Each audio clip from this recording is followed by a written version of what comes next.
vamos a hablar de un tema que es muy importante en el mundo científico en que estamos viviendo hoy en día y también es muy importante para aquellos que quieran optar por creer en lo que dice la Biblia o en lo que dice la ciencia. ¿Hubo un diluvio universal o no hubo un diluvio universal? Esta es una pregunta crítica. Y Jehová vio que la maldad del hombre era mucha en la tierra y que la imaginación de los pensamientos de su corazón era continuamente solo el mal. Y se arrepintió Jehová de haber hecho hombre en la tierra y le pesó en su corazón. Y Jehová dijo, voy a destruir al hombre que he creado de la faz de la tierra, junto al hombre y a la bestia y a toda la cosa que se arrastra y a las aves del cielo, pues me arrepiento de haberlos hecho. Pero no he hallado gracia en los ojos de Jehová. Tenemos este increíble relato donde la Biblia dice que hubo un diluvio universal, que Dios destruyó al hombre de la faz de la tierra. Génesis 7:11 dice, el año 600 de la vida de Noé, el mes segundo, el día 17, esto es bastante específico. Aquel mismo día fueron rotas todas las fuentes del grande abismo y las cataratas de los cielos fueron abiertas. Así que de alguna forma el agua del subterráneo fue disparada hacia la superficie y además las ventanas del cielo fueron abiertas y llovió desde arriba. Así que de alguna manera la tierra debió haberse partido y enormes cantidades de agua se dispararon hacia la superficie de la tierra, tal vez a través de alguna grieta alrededor de la tierra, que abrió una fisura por la cual el agua bajo gran presión fue expulsada. Esto es lo que dice la Biblia. Me limito a leer lo que dice la Biblia. Nadie sabe qué pudo ocasionar esto. Algunos están conjeturando que algún asteroide o algo golpeó la Tierra y ese impacto causó el diluvio. Si fue así o no, no podemos conjeturar en este momento. En Amos 9:6 dice, Él es el que edifica sus cámaras en el cielo y ha establecido sus tropas en la tierra, el que llama a las aguas del mar y las derrama sobre la faz de la tierra. El Señor es su nombre. Aquí tenemos una descripción de tomar las aguas del mar y verterlas sobre la tierra. En la conferencia anterior hemos visto esto. Por lo tanto, los sedimentos que estaban en el fondo del océano están todos depositados aquí en esta cuenca. Y cuando la tierra es levantada, aparece la columna geológica. Y todos los sedimentos están en la tierra cuando deberían estar en el fondo del océano. Y esto concuerda con lo que Amos 9:6 tiene que decir. Si este diluvio duró 1 año y 17 días conforme a su cronología y alcanzó su pico más alto después de aproximadamente 5 meses, donde la Biblia dice que las aguas cubrieron la tierra, entonces todo estaba bajo el agua. Y si todo estaba bajo el agua, eso significa que todo fue destruido. Incluso en el Nuevo Testamento dice, y vino el diluvio y los eliminó a todos. Pero la ciencia no puede concebir un diluvio universal, porque eso destruiría toda la vida terrenal en la tierra, la vida terrestre, y todo el proceso evolutivo tendrá que empezar desde el punto A, pero ya que se necesita sus orígenes en la base de la columna geológica, esto sería un gran problema. La historia tendrá que repetirse a sí misma una segunda vez. Así que obviamente ellos van a aceptar un diluvio local, pero un diluvio universal en ningún caso. Si miramos la columna geológica, algunas características muy interesantes. Aquí tenemos la columna geológica y sus periodos de tiempo. Y ahí arriba está la capa del terciario, donde tenemos los mamíferos y las aves y todas las criaturas que vemos hoy. Y este es un estrato interesante debajo de él, llamado Cretácico. Y este es un nivel interesante, y lo vamos a estudiar un poco más detallado. Estos son los estratos precámbricos. Luego tenemos el Paleozoico, comenzando con el Cámbrico, donde la teoría dice que han empezado todas las formas de vida. Luego tenemos el Triásico y el Jurásico. ¿Os recordáis los que habéis visto la película Parque Jurásico? Ahí es donde vivieron todos los dinosaurios, supuestamente, y luego algo se dio y ¡fuf! Todo desapareció. Y la ciencia llama eso el límite KT, el Cretácico. En alemán es Kreide, piedra caliza o creta, Kreide con K y T de terciario, y se la llama el límite KT. Y aquí existen grandes extinciones y luego empiezan las capas superiores. Ahora, ¿qué significa Cretácico? ¿Por qué se llama este estrato Cretácico? Se llama el estrato Cretácico o Cretáceo porque consiste en organismos marinos. Aquí tenemos tal vez una interesante suposición de cómo estarían estos organismos y todas estas criaturas marinas flotando por ahí. Y en algunas zonas se puede ver esta capa muy prominente, como por ejemplo aquí en Whitecliff of Dover en Inglaterra.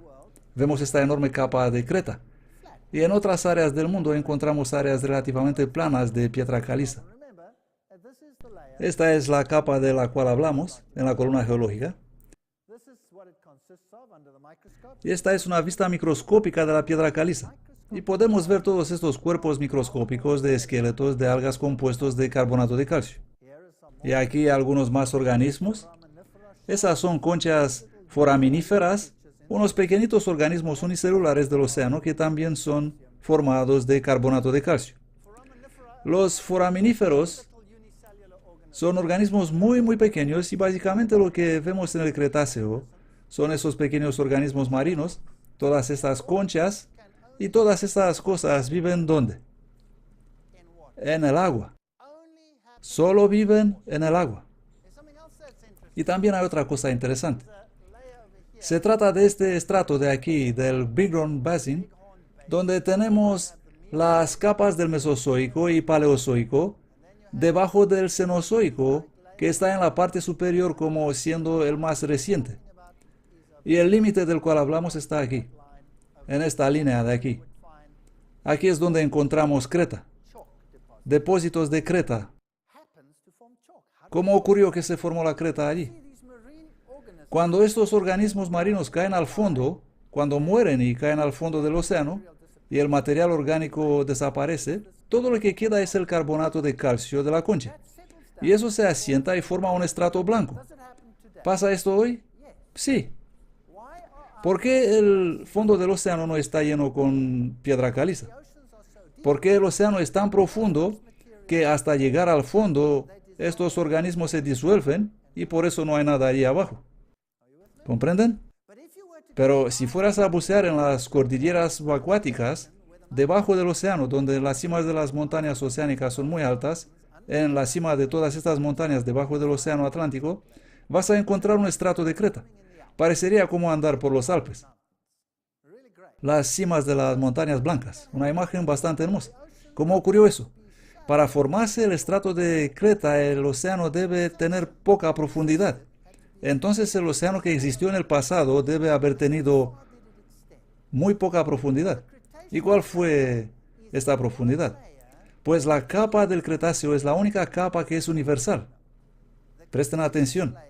La capa del Cretáceo es la única capa del mundo que se extiende de continente a continente. Y en algunas zonas es más gruesa, en otras áreas es menos gruesa, pero es universal y abarca todos los continentes. Y tiene la misma composición rocosa. Así que mi pregunta es esta. Si esa capa es universal, solo nos puede decir una cosa. Y eso es que todo el mundo debe haber estado bajo el agua al mismo tiempo. Y si eso es un hecho, entonces podemos terminar el seminario aquí mismo. ¿Ya está? Entonces hubo un diluvio universal. Y esta es la realidad. Veamos más cosas interesantes. Si vamos en esta zona, vamos a encontrar una pequeña colina allá arriba llamada Berthoud Butte. Y aquí vemos dos grandes sierras, la montaña Bighorn y la montaña Berthoud. Y hay una falla ahí. Así que obviamente lo que pasó es que esta parte fue levantada y la otra parte también fue levantada. Y entre ellas se formaron estas capas que están dibujadas de rojo, que representan el mismo tipo de capas que se encuentran en el fondo del Gran Cañón y algunos otros cañones. Así que el Paleozoico y Mesozoico están ahí, Pero noten que las márgenes están levantadas, dobladas hacia arriba. ¿Lo pueden ver? Fueron dobladas en el levantamiento de las montañas. Así que imagínense que antes que esta colina llegue allí, estaba todo llano, la traemos abajo y bajamos esta parte también y ponemos todo al mismo nivel y las capas rojas en la parte superior. Y luego todo cubierto de agua e imaginemos la creta cayendo y asentándose en las capas esas rojas. Y luego sucedió el levantamiento. Y eso se dobla hacia arriba. Obviamente, esos estratos debieron haber estado ahí cuando ocurrió el levantamiento, de otra forma no estarían doblados, ¿correcto? Pero cuando vamos a las capas superiores, esas no son dobladas. ¿Qué nos dice eso? Nos dice que no estaban ahí cuando la montaña fue levantada, sino que se formaron después. ¿Qué hace esa cosa allá arriba? Esa es una reliquia y contiene el mismo material que las capas de abajo. Bueno, la ciencia tiene un problema con eso. Con esos enormes periodos de tiempo y las apariencias modernas y todas estas cosas, ¿cómo es que ocurrió eso? ¿Cómo llegó ese material ahí arriba? La ciencia tiene que explicar cómo llegó esa colina 3000 metros más arriba. Pum, pum, pum, pum, pum. ¿Qué la propulsó? Hay una alternativa. Puede que es una reliquia de lo que hubo ahí abajo, en todo caso. Las capas estaban ahí abajo cuando vino el agua. Y antes de que ese material sea eliminado, ¿qué pasó? Se terminó el agua. Y de esta forma tenemos aquí estos depósitos de creta. Esta es la montaña vista de arriba y parece que siempre ha estado ahí. No parece haber sido empujada arriba en algún momento exacto. Las montañas diente de oso que reciben su nombre desde ese pico que se ve ahí en el fondo. Y si miramos las capas superiores ahora, las que están arriba en el terciario, llamadas capas recientes, encontramos esto. Estas son conchas que están orientadas en la dirección de la corriente del agua. ¿Qué nos dice eso? Que fueron depositados rápidamente. No pudo haber ocurrido despacio. Además tenemos hojas verdes enterradas. Eso es muy extraño, que no pasa tal cosa hoy en día, que las hojas verdes sean enterradas. Y si tomamos un escenario moderno como la erupción del lago Santa Elena, tendremos enormes cantidades de escombros flotando, de madera y otro material. Imagínense esta situación. Imagínense que tenemos un mundo cubierto de agua y esta proliferación de algas y se forma esa capa blanca de creta y algunas zonas salen a la superficie antes que en otras partes. Así que la capa será más fina y en otras zonas sale a la superficie más tarde, así que la capa será más gruesa. ¿Cuánto tiempo tomará para formarse esas capas? Para que la creta sea así de gruesa. Unos dicen que miles de años, pero no es así. Porque sabemos que hoy ocurren las proliferaciones de algas al instante en circunstancias alteradas. Así que estos estratos se pueden formar muy, muy rápido en unos meses. ¡Bum! Ahí están. Los montes formados. Porque incluso después del levantamiento, la cuenca oceánica sigue bajando despacio en algunas zonas. Y por cierto, nosotros sabemos que la cuenca oceánica bajó lentamente. ¿Cómo lo sabemos? Porque existen islas de corales en el Pacífico. Y los corales no pueden formarse si no tienen luz. No pueden crecer. Necesitan luz. Y encontramos islas de corales en el fondo del océano. ¿Qué hace una isla de corales en el fondo del Pacífico? Corales muertos, con una enorme cantidad de agua encima, ya que no pudo formarse ahí abajo porque no hay luz ahí abajo. Así que, ¿cuál es la única solución? El fondo debe haber estado más cerca de la superficie. Los corales crecieron y luego bajó demasiado rápido para que el coral pueda resistir y se murió. En otras zonas tenemos los corales desde abajo hacia arriba, así que debe haber bajado suficientemente despacio y el coral pudo resistir. Y sabemos hoy que la tasa de crecimiento del coral cuadra perfectamente con la posibilidad de encajar en un corto periodo de tiempo. No hay ningún problema con eso. Así que imaginemos un mundo entero destruido, lleno con restos de millones y millones de árboles enterrados o flotando en el agua. Si miramos las capas superiores, hay un montón de evidencias de la presencia del agua. Tenemos algas, material de los pantanos, plantas acuáticas, tenemos nidos de libélulas, muchísimo ambiente húmedo, tenemos hojas verdes como esta, de haya, enterradas en las rocas de Europa, o como esta hoja de aquí del árbol de hierro pérsico, que nos dice que hubo un periodo caliente, y luego en la parte superior tenemos estas enormes cuencas acuíferas. Y vamos a los Estados Unidos y vamos a Salt Lake, vamos a encontrar ese lago de sal, que es una pequeña reliquia de lo que era un enorme lago de sal. Y lo mismo pasa con el lago Lahontan, donde podemos ver en el horizonte el nivel hacia donde llegaba este lago. Esto pasó en los tiempos recientes de la historia reciente, están en la superficie. Si vamos en Sahara, todo el desierto de Sahara es una cuenca que estuvo recientemente bajo el agua. De hecho, si vamos a Sudán o Etiopía, que hoy día son casi zonas desérticas, solo hace 2000 años existían ahí enormes áreas con caracoles de agua dulce. Así que las cosas deben haber sido muy húmedas en el pasado no tan lejano. Pero la ciencia nos dirá, no, espera un momento. Si miro los lagos hoy y si miro las paredes del lago, puedo ver capas de barro y los puedo contar. 1, 2, 3, 4, 5, miles de estratos, así que todo debe de ser de cientos miles de años de antigüedad. Porque ellos dicen que cada uno de esos estratos representa un año. Aquí tenemos una hoja enterrada en unos estratos. 1, 2, 3, 4, 5, hasta 45 estratos. Debemos reconocer que debe haber sido una hoja muy resistente, esperando 45 años para ser enterrada completamente. Así que esos no son anillos anuales de ningún modo, sino anillos de un evento. Una tormenta de lluvia, ¡pum!, un estrato. Un cambio en la dirección del viento, ¡pum!, otro estrato. Cualquier cosa puede formar un estrato de barro. Este es el mayor campo de lignito del mundo. Está en Serbia. Tuve el privilegio de estar ahí hace poco tiempo. Es una zona enorme de carbón, la más grande del mundo. Y están continuamente cavando y sacando el carbón. Y si la miramos, podemos ver las capas, los estratos de lignito uno encima del otro. Entre ellos tenemos estos pequeños estratos de barro demostrando que esto es un depósito de agua. Y luego tenemos estos enormes estratos de creta blanca. Esta creta, en este caso, está formada por unos pequeños microorganismos llamados radiolarios, que son también microorganismos marinos. Aquí están.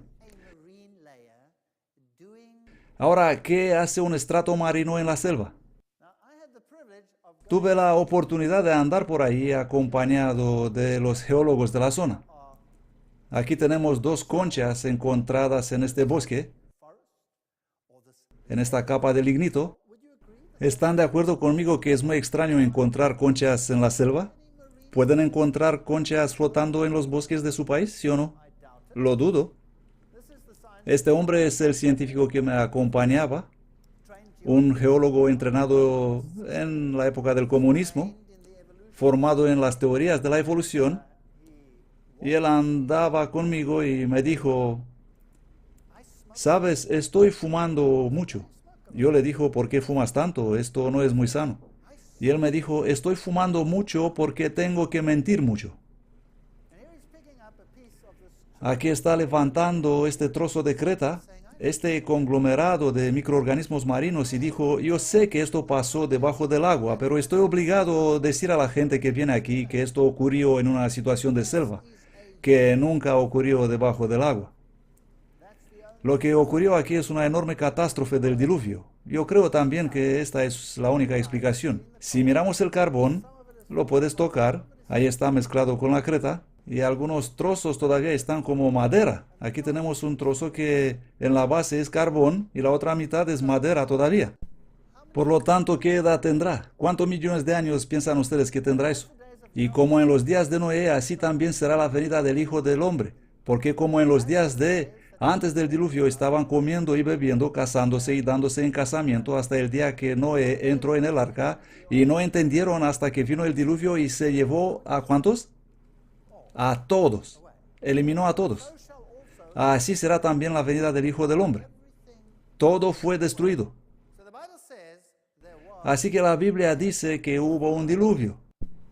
Y la Biblia dice que el diluvio fue un juicio. Aquí tenemos una carta en la revista Times que dice, Moisés fue odiado en su día porque decía la verdad. Si viviera en estos tiempos oscuros, sería odiado el doble. La ciencia no puede aceptar un diluvio universal. Entonces, ¿por qué tenemos las características que encontramos hoy? Si miramos el planeta hoy, vemos que se presenta como si en algún momento todos los continentes estuvieron juntos. El puzzle no encaja perfectamente, el puzzle, en todas partes, pero generalmente las plataformas continentales tienen formas de ajuste perfecto. Desde lejos, el mejor ajuste de los continentes está en la base del dorsal oceánico centrooceánico. Y si miramos la tasa de erosión que tenemos en el planeta, en los bordes del planeta actualmente, vemos que ocurre tan rápidamente en algunas zonas que es increíble que todavía podemos encontrar estos ajustes perfectos entre los continentes. Saben que la Biblia habla de Pablo andando en el Medio Oriente y nos habla de Éfeso, donde él estaba predicando. En aquellos días Éfeso era una ciudad-puerto. Si vas a Éfeso hoy, está a unos 3 kilómetros de la costa. ¿Cuándo dejó de ser un puerto? En el año 800 después de Cristo. Así que todo eso ocurrió en solo 1200 años. ¿Es acaso normal pensar en 126 millones de años de erosión y cambio y todavía poder encajar el puzzle de los continentes? Aquí vemos la costa de Australia, donde la erosión es increíblemente rápida a lo largo de la orilla. Y si vamos a Inglaterra, hay pueblos enteros que desaparecieron de la costa. Pueblos enteros han desaparecido debido a la erosión en la línea del litoral. Y pasó tan rápido que si hubiera tardado 426 millones de años, debería haber desaparecido todo el continente 12 veces. Realmente debemos ser muy ingenuos para creer todos esos cuentos de la ciencia. La dorsal centrooceánica tiene 74.000 kilómetros. Ahí está. Se extiende a través de toda esta zona hasta arriba, donde tenemos las islas de Islandia, donde todavía podemos encontrar algún tipo de actividad hasta hoy. Así que si juntamos los continentes, ellos se encajan perfectamente, aunque tienes que ajustar algunos trozos a fin de hacerlos encajar, pero sin embargo, encajan perfectamente. ¿Pudo esta separación ocurrir rápidamente antes que lento? Si tomamos el Cuerno de África, por ejemplo, se puede ver claramente que estuvo unido en algún momento en el pasado. ¿Fue eso rápido o fue lento? Y si fue rápido, ¿cuándo pasó? Si el relato del arca del Noé es verdadero, ¿cómo se distribuyeron los animales en todo el planeta? Estas son preguntas interesantes. Aquí tenemos una investigación interesante realizada por Arthur Kendrick, y está todavía en el proceso de realizarse, sobre las paleocorrientes como herramientas. Ahora, ¿qué son las paleocorrientes? Las paleocorrientes son las direcciones del flujo derivadas de las características de las rocas sedimentarias que revelan la dirección o el sentido de la corriente del agua, del aire que ha depositado el sedimento. Todas las rocas sedimentarias contienen indicios de paleocorrientes, algunos de los cuales pueden ser leídos e interpretados. Así que si miramos las varias capas de una roca, algunas de ellas están expuestas porque la capa exterior se rompió y podemos ver en qué dirección fluye el agua sobre esta capa de la roca. Así que observando las características, puedes decir que las deposiciones aquí ocurrieron en esta dirección de la flecha roja. Y observando estas características, puedes decir que la deposición aquí fue en una dirección y ahí en otra dirección.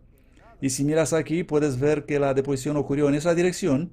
Y aquí, si miras esa pendiente, puedes ver que la deposición fue en esa dirección. Así que sería interesante, si la ciencia dice que cada uno de esos estratos fue en el pasado la superficie de la Tierra, vamos a mirarlos individualmente en todo el planeta y observar en qué dirección fluyó el agua supuestamente en aquella época. Sería algo interesante. Entonces, ¿qué sabemos? Tenemos los resultados de aproximadamente 1 millón de mediciones en la base de datos. Esto es algo. América del Norte, América del Sur, Australia, Gran Bretaña y partes de la Europa Occidental son bastante bien representadas. Esto es una enorme parte del planeta. África, Antártica, Europa Central representadas modestamente, China, Rusia y parte de Asia probablemente representadas. Pero tenemos una bastante visión global.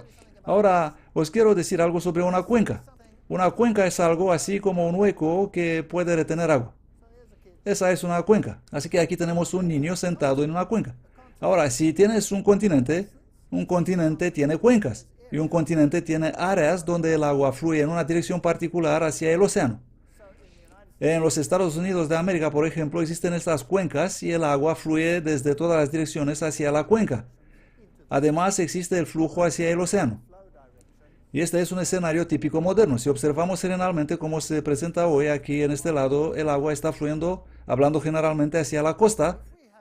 Existen cuencas en el centro, cuencas hacia las cuales fluye el agua, viniendo de todas las direcciones hasta la cuenca. Y luego vemos el flujo en dirección hacia el océano en el otro lado. Y entre todo esto podemos encontrar ríos fluyendo hacia el océano. Este es un modelo típico del mundo actual. Y así es como debió presentarse cualquier mundo en el pasado si las condiciones fueran más o menos similares. ¿Es eso lógico? Bien, ¿tenemos eso? La respuesta es no. Si vamos al Paleozoico, eso es al fondo, a la base, la capa más baja, encontramos este interesante fenómeno. En lugar de encontrar cuencas, no vemos ninguna. En todas las mediciones hechas aparece que el agua fluyó en esa dirección. En otras palabras, fluyó desde un lado de aquí, desde la costa oriental generalmente, hacia la costa suroeste, justo a través del continente. Si vamos al siguiente nivel, el Mesozoico, ¿qué encontraremos? Exactamente al revés. De repente las cosas ocurrieron en la dirección opuesta.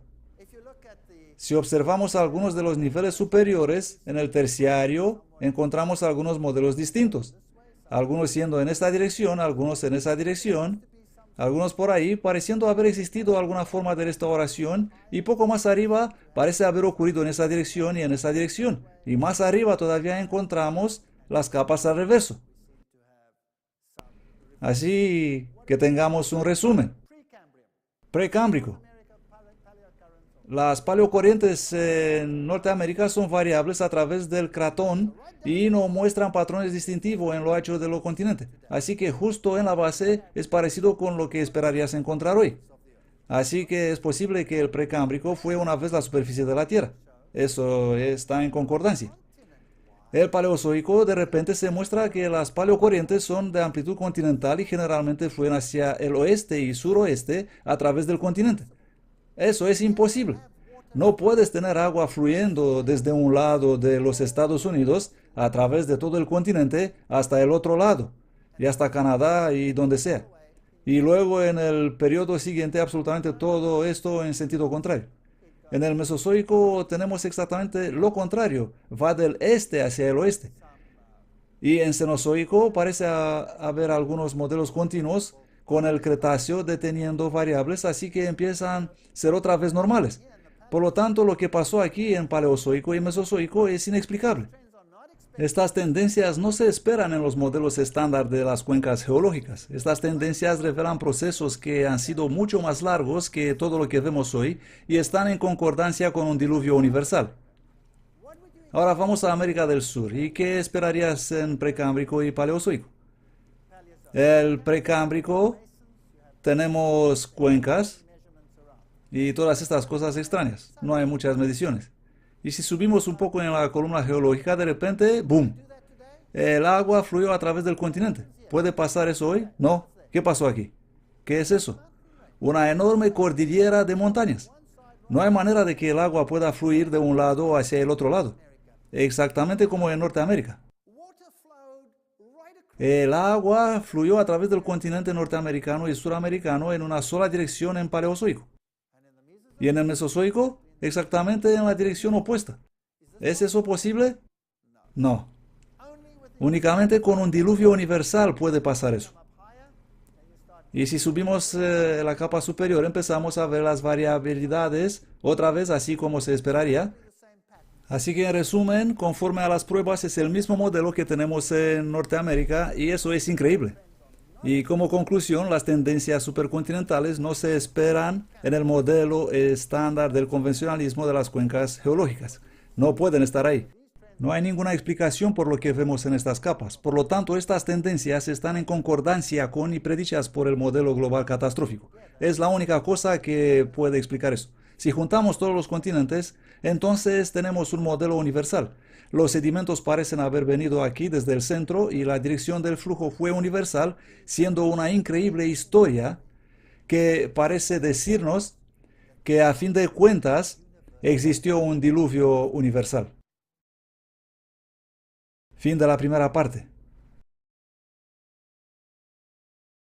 Segunda parte.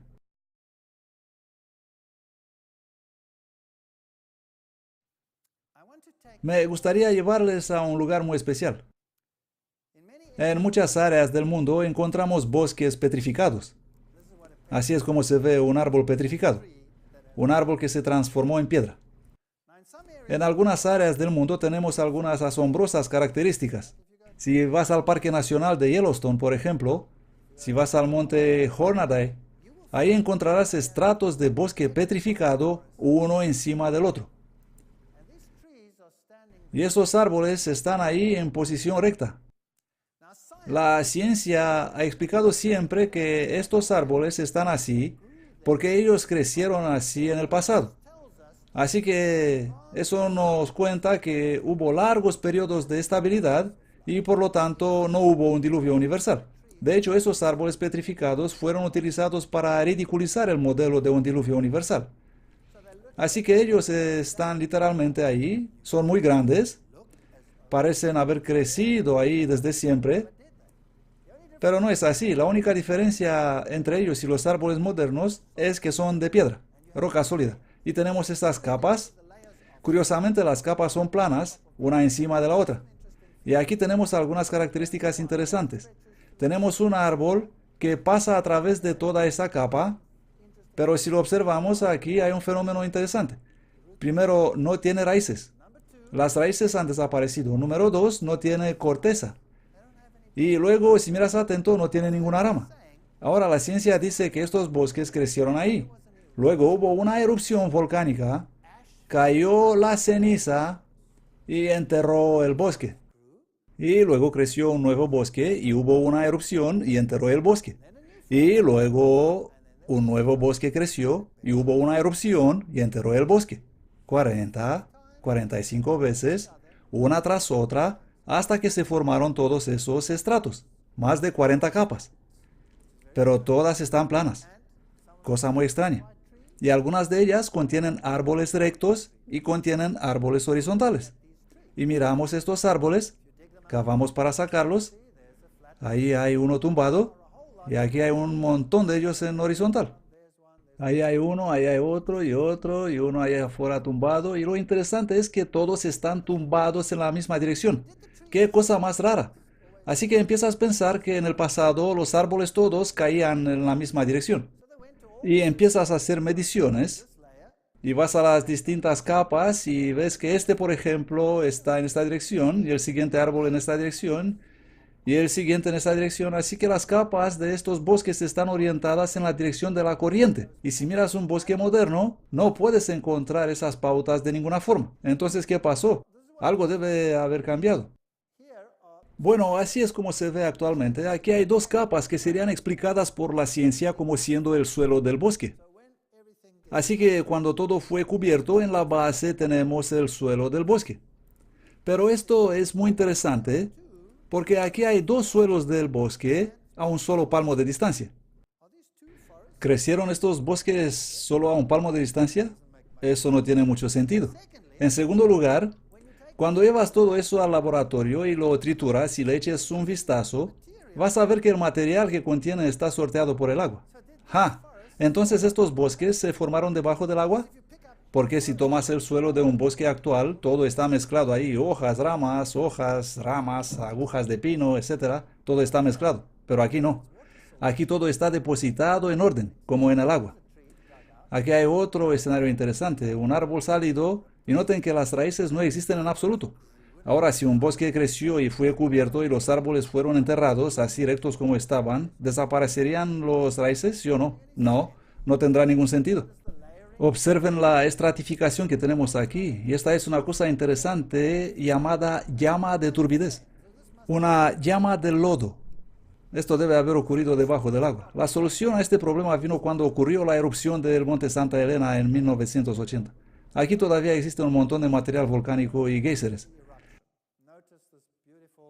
Así estaba el monte Santa Elena antes de la erupción. Observen este bonito glaciar en la cima, y cuando ocurrió la primera erupción el hielo se derritió y se precipitó por el lado sur. Hubo 2 ciclos de erupción. Estos son los lagos que rodeaban la montaña. Este es The Spirit Lake, el lago del espíritu, el glaciar de la cima y el hermoso bosque alrededor. Y luego en 1980 hubo la primera erupción, no una explosión, sino que el calor derritió el hielo de la cima y formó esta corriente de agua en el lado sur de la montaña. Y podemos ver cómo los árboles estaban arrancados, y se ve que esos árboles no tienen raíces, según se ven flotando en el agua. Luego hubo una gran catástrofe. Todo fue cubierto de barro. Las casas fueron enterradas, todo tipo de otras cosas. Meses más tarde hubo una enorme erupción sobre la cual hablaremos más tarde. En la parte del sur, esto es lo que vemos. Árboles arrancados, ahí están. ¿Qué observan? Están orientados en la dirección de la corriente del agua y no tienen ramas, ni corteza y ni raíces. Aquí hay algunos gigantes que fueron arrancados y podemos observar marcas en los troncos, porque a medida que los árboles rodaban en el agua, las ramas se rompían y se chocaban unas contra las otras, arrancando la corteza, y así que estos árboles resultaron sin corteza, sin tener ninguna rama y sin tener ninguna raíz. Y si miramos la estratificación, está exactamente como en el bosque petrificado. Luego, un mes más tarde, hubo un terremoto y ocurrió el desplazamiento de tierra más grande que el hombre moderno presenció, y la tercera parte de la montaña se derribó, liberando enormes presiones, y el monte explotó. Y la explosión ocurrió en la parte del norte. La parte del sur quedó intacta. Así que tenemos 2 lados de la historia. Esto es increíble. La explosión tuvo la fuerza de 500 bombas atómicas de la Hiroshima. Y resultaron suficientes residuos medidas en 1 tonelada de material por cada persona que vive en el planeta. Los coches fueron arrojados a kilómetros de distancia, y grandes camiones fueron transportados a kilómetros de distancia. El bosque fue completamente enterrado. Así es como estaba antes de la erupción, y así es como está después de la erupción. Esta enorme cantidad gigantesca de material vino y cayó en el lago, y podemos imaginar lo que le pasó al agua. ¿Qué pasaría si una enorme cantidad de material caería en un lago? Pues desplazaría el lago. Hubo una enorme ola y el agua fue prácticamente expulsada en toda la zona y cavó cañones, y luego recogió los escombros de madera y los trajo de vuelta en la nueva cuenca del lago que se formó. Este es un cráter de vapor que se formó, y ahí hay una persona para darnos cuenta de la escala. Por lo tanto, el material caliente aterrizó en el agua, explotó y formó este enorme cráter. Aquí hay un cañón. Este cañón se formó en unos segundos, cuando el agua corrió a través del terreno, y este material se formó durante esta erupción. Así que todo esto pasó en unos pocos minutos. Y si los científicos miran la estratificación, ellos pueden imaginar que eso todo se debió formar en millones de años, pero en realidad ocurrió en un tiempo extremadamente corto. Enormes árboles arrancados y transportados, algunos simplemente cortados por la explosión como con una cuchilla, y luego transportados verticalmente varios kilómetros por esa corriente de barro. Aquí hay unos transportados verticalmente en la dirección del flujo. Enormes cantidades de material reunidas en el lago. Este es The Spirit Lake, el lago del espíritu. Y aquí están los troncos juntos, y luego, muy pronto, algunos de esos árboles empezaron a flotar verticalmente. Así que nos fuimos para echar un vistazo. Bajaron los buceadores, y ¿qué encontraron al fondo? Enormes cantidades de corteza. Gruesas capas de corteza. ¿Sabían que muchos estratos de carbón solo consisten de corteza? Algo inexplicable en una situación de bosque. Algo imposible de explicar. Pero aquí lo tenemos. La corteza sentándose en la base, los troncos flotan en la parte superior, la capa de lignito que hemos visto antes en Serbia, en la más grande mina del mundo, está constituida de troncos. Y los estratos básicos, los de abajo, no contienen más que corteza. Así que tenemos estos árboles flotando verticalmente. ¿Y qué hubiera pasado si hubiera habido otra erupción y había enterrado esos troncos? Mientras que estaban flotando verticalmente, o el barro los hubiera enterrado de un lado. ¿Cómo estarían enterrados? Verticalmente. Así que tomaron un escáner y midieron para ver cuántos árboles había en este lago flotando verticalmente. Y encontraron 19.000 árboles. Si volvemos a nuestro bosque petrificado, podemos ver todos estos estratos de bosque con troncos verticales y horizontales y comprenderemos que esto se pudo formar rápidamente. Una cosa interesante que hicieron es que tomaron muestras de toda la columna geológica y la enviaron al laboratorio para análisis. ¿Y qué creen que encontraron? Cada ciclo eruptivo tiene una huella química específica. ¿Comprenden? Según el magma se forma debajo del volcán, es material nuevo. Cuando se expulsa el magma, la cámara se queda vacía y tiene que llenarse de nuevo y el monte está tranquilo hasta que se forma suficiente presión para el siguiente ciclo eruptivo. Hoy los científicos saben que si estos ciclos ocurren en la distancia de 3 meses, entonces la química será diferente. Aquí la química de la base y la de la parte superior es exactamente la misma. Esto nos dice que todo el proceso no pudo haber ocurrido en más de 3 meses. Y esto encaja perfectamente en la historia. Podemos también saber por qué todos los árboles están orientados en la misma dirección, porque obviamente eso ocurrió en el agua. E incluso los árboles verticales están enterrados en una dirección específica. No todos los árboles están perfectamente redondeados, así que si tuviera una gran raíz en el lado, caería en la dirección del corriente. Ahora, si esto hubiera sido un fenómeno local, solo aquí en estos bosques en Estados Unidos, sería una cosa, pero es una cosa universal. Aquí estamos en África y vemos un bosque petrificado y exactamente el mismo escenario, orientados conforme a la corriente del agua. No tiene ninguna rama ni corteza, todos tumbados en la dirección de la corriente, las ramas arrancadas, exactamente el mismo escenario. Y lo hay en Europa y en Australia, aquí en su continente, en todas partes del planeta puedes encontrar eso. Pero seguramente tomará millones de años para que este árbol se transforme en piedra. Bueno, aquí tenemos los asombrosos osos de peluche petrificados de Yorkshire, Inglaterra. Existe una pequeña corriente en la Yorkshire que contiene altos niveles de silicón, lo que se esperaría después de un diluvio universal también. Y tienen ahí, y viene la gente y cuelgan sus ojos de peluche en el agua. Y el tiempo necesario para que ese peluche se vuelva de piedra depende del tamaño del peluche. Los artículos más grandes y de gran porosidad necesitarían de 6 a 12 meses y los artículos menos porosos, como un casco de bombero, necesitarían hasta 18 meses para ser encajados en roca sólida. Ahora les quiero llevar a uno de los más emocionantes desastres modernos. Esta es la isla de Surtsey. Esta isla se formó en 1963 en Islandia.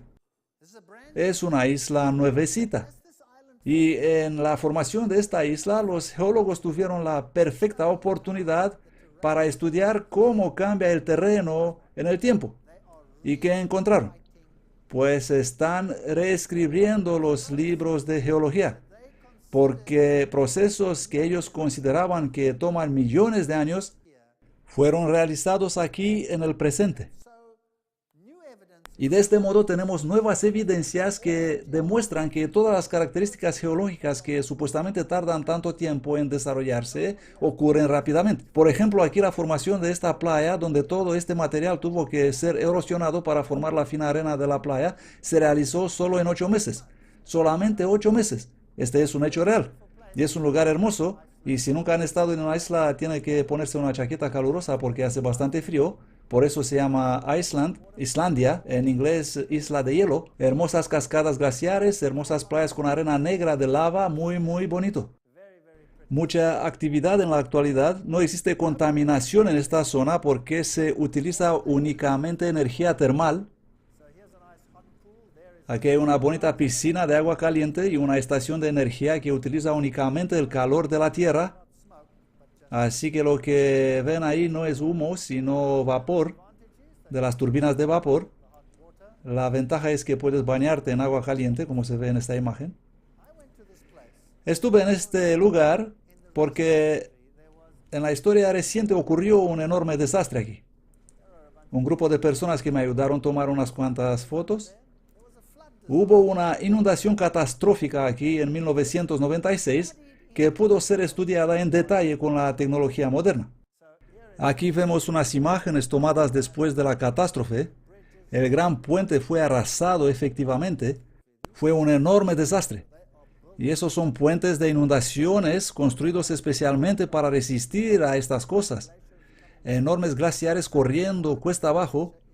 De hecho, el más grande glaciar de Europa está en Islandia y es absolutamente magnífico. Y aquí tenemos esta cuenca donde se escurrió ese glaciar. Y los glaciares cubren material volcánico. Y debajo de los glaciares hay actividad volcánica. Imagínense lo que pasa. Un gigante volcán irrumpe debajo del más grande glaciar de Europa. ¿Qué piensan ustedes que pasaría? Bueno, resultó una gigantesca inundación porque el magma caliente derritió el glaciar, resultando una enorme cantidad de agua que levantó el glaciar de un lado y el agua se precipitó por debajo, formándose cañones como este de 3 kilómetros de ancho en un periodo muy corto de tiempo. Un trabajo absolutamente magnífico. He tomado algunas fotos de cómo se presenta hoy y dejaré a este hombre contarles algunas cosas. Es igual de feo como yo. En 1996, Islandia experimentó una de las inundaciones más desastrosas. Lo que pasó en esta área es una historia increíble. En la cima de la cordillera de allí está el glaciar más grande de Islandia, que mide 11% de la superficie de la isla. Y ahí glaciares en toda la cordillera alrededor. Y hubo una erupción volcánica y uno de los lagos interiores, como resultado de todo el hielo derritido, subió mucho por encima de su nivel normal y chocó con la barrera de los glaciares y lavó toda esta área hasta ahí detrás al fondo, donde la cordillera, cavando un cañón de 3 kilómetros de anchura, trayendo enormes cantidades de agua, destruyendo el puente y creando esta gigantesca llanura de inundación. Y todo esto ocurrió en un periodo muy corto de tiempo, demostrando la fuerza de la inundación catastrófica. La ventaja es que esto pasó en 1996, así que prácticamente lo pudimos ver ocurriendo y les voy a mostrar lo que pasó ahí. Esta es una reliquia del puente que nos muestra cómo esta enorme viga se dobló como si no hubiera existido.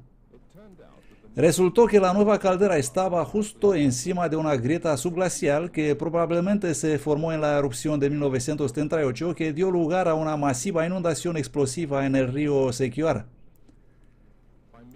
Al mediodía, un gran cuarto se había formado en la capa de hielo, con una larga depresión extendiéndose a través del lago Grímstova. El 2 de octubre la erupción estalló a través de la capa de hielo y al día siguiente estaba en pleno apogeo. Estaba claro que el agua estaba fluyendo bajo la capa de hielo hasta el lago Grímstova, donde el nivel del agua subía rápidamente. El volcán escupía ceniza y gases a grandes alturas en el aire. Destellos de relámpagos en la columna de ceniza mostraban cuán electrizado estaba el ambiente en esta violenta erupción.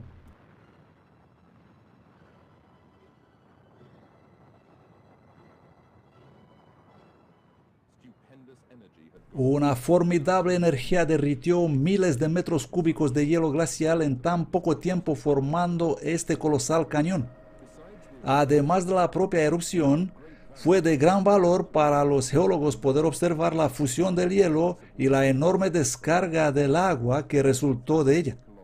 Más de 3 kilómetros cúbicos de agua, más que en todo el lago Thingvallavatn, el lago más grande de Islandia, se acumuló en Grímsvötn en solo unas pocas semanas. El lago Grímsvötn es una especie de depósito para el agua que se libera en estas inundaciones. Cuando la presión del agua llega a un punto crítico, el hielo glaciar se levanta y el agua fluye hacia afuera por debajo de él, irrumpiendo en una inundación violenta en la llanura costera de Skandranstadur. Los científicos no esperaban que la inundación de este año sea tan grande, pero estaban equivocados. La tasa del flujo térmico fue entre 40.000 y 50.000 metros cúbicos por segundo, siendo 4.000 veces mayor que en el caudal del río del invierno. Aquí tenemos algunas imágenes mostrando el inicio de la inundación que se tomaron en la fuente del río Eya, justo cuando comenzó la inundación. Aquí se puede ver claramente cómo el agua está acortando un cañón en el terreno arenoso cada vez más cerca del hielo en un tiempo asombrosamente corto. Es absolutamente increíble la fuerza titánica deliberada del agua escapada debajo del glaciar. Aunque tenía decenas de metros de espesor, el glaciar no pudo soportar la tensión y se rompió como una cáscara de huevo. La inundación retumbó por 2 días, alcanzando su punto máximo después de aproximadamente 12 horas. Se extendió a través de los bancos de arena a velocidad increíble y con una fuerza más allá de toda la descripción.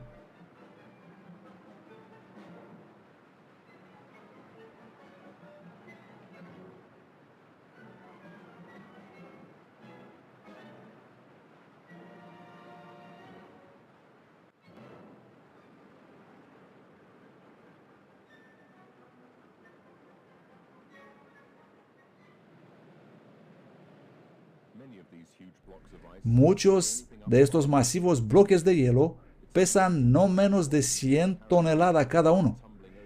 Es una vista increíble de observar cómo rodean en el agua como bloques de juguetes. Arriba en el glaciar, los bloques de hielo de tamaño de grandes edificios fueron rotos y esparcidos por la superficie. Probablemente esta escena puede mostrar mejor las colosales fuerzas que operaron aquí y qué pequeño e indefenso es el hombre frente a la fuerza formidable de la naturaleza. Los arañazos en las rocas de la superficie muestran cómo los grandes bloques de hielo se deslizaron grandes distancias como pequeñas piedrecitas a lo largo del glaciar. Se esperaba mucho daño en las carreteras, en los puentes, las barreras de inundación y en las líneas de alta tensión. Antes de la inundación, los equipos de prevención trabajaron contrarreloj.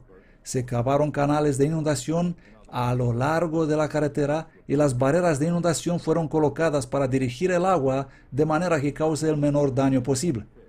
En otros lugares fueron colocados montones de rocas para la protección. Finalmente, cuando la inundación se desató el 5 de noviembre, 6 semanas después de la erupción, las medidas preventivas demostraron su valía, aunque al mismo tiempo quedó claro en las primeras horas de la inundación que nada dentro de la capacidad humana podría evitar una gran destrucción. Los bloques de hielo chocaron contra los pilares de hormigón y las vigas de hierro del puente se rompieron como palitos.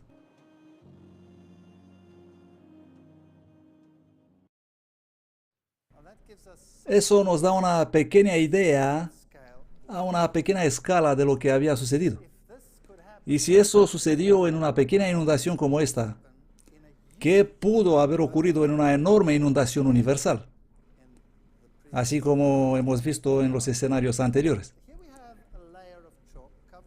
Así pues, tenemos este estrato de creta a lo largo de todo el planeta, lo que significa que todo el mundo estuvo bajo el agua al mismo tiempo. Tenemos evidencias de enormes desfiladeros formados en segundos. Tenemos capas sobre capas de bosques petrificados y depósitos de carbón que desafían todas las explicaciones, otras que no presentan un diluvio universal. Tenemos estrato sobre estrato de material enterrado como organismos marinos intercalados por todas partes entre ellos. Si en estas características no vemos un diluvio universal, no sé qué otra cosa podría ser. No me extraña que en 2 de Pedro, capítulo 3, dice el versículo 3 al 7, sabiendo esto primero, que en los últimos días vendrán burladores andando según sus propias concupiscencias y diciendo, ¿dónde está la promesa de su venida? Porque desde el día en que se durmieron los padres, todas las cosas permanecen así como desde el principio de la creación. Así que nada ha cambiado nunca. Esta es la ley del materialismo uniforme. Esto es lo que la ciencia enseña hoy, porque ignoran voluntariamente que por la palabra de Dios los cielos fueron hechos en tiempos pasados y también la tierra que salió del agua y consiste en agua. Por lo tanto, Dios creó la tierra, por lo cual el mundo de entonces pereció anegado en agua. Así que el mundo científico hoy día no reconoce la destrucción del mundo mediante un diluvio universal. No puede hacer eso porque destruiría completamente su teoría sobre los orígenes. Entonces, si la Biblia dice que voluntariamente ignoran estas cosas, ¿por qué sería eso? ¿No es fascinante que continúa diciendo, pero los cielos y la tierra que existen ahora están reservados por la misma palabra, guardados para el fuego en el día del juicio y de la perdición de los impíos? Este es un punto interesante. Si el diluvio ocurrió en realidad, entonces eso fue como consecuencia de un juicio, según la Biblia. Como consecuencia de un juicio. Así que hubo un juicio en el pasado y la Biblia dice que habrá un juicio en el futuro. Si quieres complacer a las personas para que no confíen en un juicio futuro, entonces lo único que tienes que hacer es eliminar el juicio del pasado. Y luego podemos evolucionar de malos a buenos y a mejores y cada vez mejores hasta cualquier nivel que podemos alcanzar y posiblemente todos podemos convertirnos en dioses y empezar a flotar por ahí y nunca encontraremos un juicio. Así que esta noche ustedes deciden, después de ver todas estas características, si hubo un diluvio universal en este planeta o no. Si ustedes eligen que las evidencias demuestran un diluvio universal, entonces eso destruirá el paradigma actual del pensamiento en la evolución del mundo. Lo elimina. Y si ustedes eligen guardar el contrario, está bien. Y no se pierdan la siguiente interesante conferencia porque vamos a observar los fósiles. Y aquí es donde se pone interesante. Traigan a los jóvenes aquí. A ellos les encantan. Traigan a los niños. Déjenlos ver ellos mismos lo que existe allá afuera. ¿Cómo eran los dinosaurios? ¿Cómo era vivir en aquellos tiempos? Si hubo aquellos tiempos alguna vez. ¿Existió tal cosa como Tyrannosaurus Rex, el rey tiranosaurios? ¿Cómo era? ¿Qué hacía? ¿Hace cuánto tiempo existió? Estas son preguntas intrigantes que surgen en cada mente y especialmente en las mentes de los jóvenes hoy en día.